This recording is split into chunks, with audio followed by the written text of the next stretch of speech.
బాబా భక్తుని మాట ఓసారి విందాం. ఓం సాయిరాం గేయం రాయాలంటే పాడాల్సి వస్తుంది.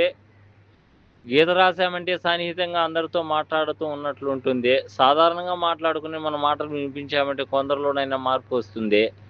ఆ భక్తి భావన కలుగుతుంది. వినాలని వినేవాళ్ళు రామరసంలా మనిషిలో జీర్ణించుకుపోతుంది. సాక్షాత్ ఆ బాబా పుట్టలో లేక మట్టిలో కావచ్చు, లేదా ఏ చెట్టు కిందైనా కావచ్చు, లేదా అమ్మ ఒడిలోనైనా కావచ్చు, లేక ఏ బడిలోనైనా నిత్యం అందరికీ జ్ఞాపకం వచ్చేలాగా రోజు రోజుకో దేవుని తలవటం ఈనాటి కాలమున కలియుగాన కొనసాగుతున్నటువంటి విధానం రేపటి గురించి ఆలోచన చేయనక్కర్లేదు.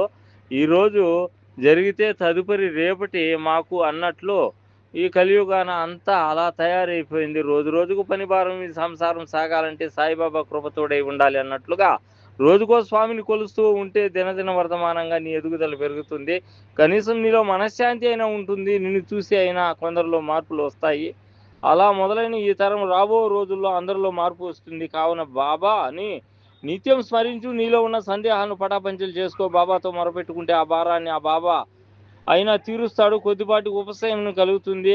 అలా అందరూ బాధలు విని మంచి చేస్తాడని ఆశిద్దాం. అందరూ ఓసారి అయినా ఓం సాయిరాం అని అంటూ జీవిద్దాం.